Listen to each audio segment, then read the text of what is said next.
Today basically is the launch of the RCI Watch Panel's website, and we are glad that we have 4 of the panelists, Dr. Amiga, and Dr. Irene Fernandez, Dr. Rona McCoy, and Dr. Teoh Kim Won with us. Okay. Basically, these RCI Watch panels, we have a total of 7 panelists, which also Associate Professors Azmi Sharon from UM, Dr. Wong Chin Huat, and also Yo Yang Po, teohbanghawk.org. Yeah. Right now, so this is the home page we have at this point of time.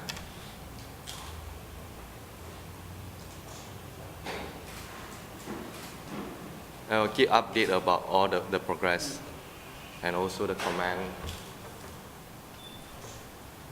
for our panelists.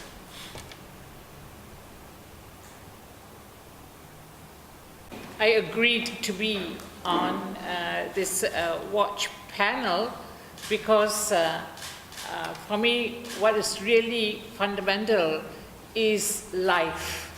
And life, we only live once.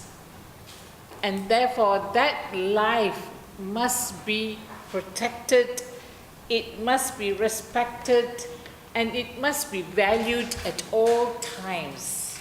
Now, the highest responsibility of taking care of life is really left to the government of the day, to the state. And therefore, the state must ensure and respect and protect the right to life. Now, in the case of Teoh Beng Hawk, it becomes even much more urgent, necessary, and the voices become loud because he died when he was in the custody of an institution of the state, and that is MACC. And I think that is really, really, really crucial that we make the government of the day accountable and responsible, because he was in their hands at the time of the death. The second point of concern for me is how the state is running away from that responsibility by pointing to him being responsible for his death through suicide. And this is another worrying factor, that the state is trying to run away using another arm, the Attorney General's office, to again push for suicide as the verdict rather than a hanging one of homicide or suicide. And I think this is also wrong. Congratulations for setting up this website. I think it is important. I do agree with Irene that there are larger issues at stake here. Deaths in custody should not be happening at all. I personally find it very hard to believe that the police at the first instance couldn't establish how Teoh Beng Hawk died. I'm sorry. Unless there is a cover-up, there is no reason why, with their skills, they could not determine within 24 hours why he died. I find that hard to believe. I still find it hard to believe. And the tragedy is that because of the delay, so much of the evidence has gone missing. Some can actually stand up and say some of it has been destroyed. Knowing that there's an ongoing investigation, ongoing inquest, and a potential Royal Commission of Inquiry, how can any evidence be destroyed? So, in my view, this smacks of a cover-up from day one. And I think all the public know it. So I really wish they would stop trying to pull the wool over our eyes. And that's what I want to see from the Royal Commission of Inquiry. Now, initially, the Royal Commission of Inquiry did not participate so much. I mean, they were quiet when the evidence was being led, etc. But I'm happy to see recently that they have jumped into the ring and they have also questioned some of the MACC officers. And I believe that's what they should do. I believe that's what the coroner, the person holding the inquest ought to have done as well. Because if you really want to get to the bottom of it, the person conducting the inquiry must also express their views if they feel that there is something that lacks credibility that is going on. This is not just an ordinary court of law. This is an inquest, or rather this is a royal commission that is supposed to inquire, that is supposed to carry out its own efforts to arrive at the truth. So I'm happy to see they're participating. My own view is they should be participating a lot more. Law has been hijacked by those in authority.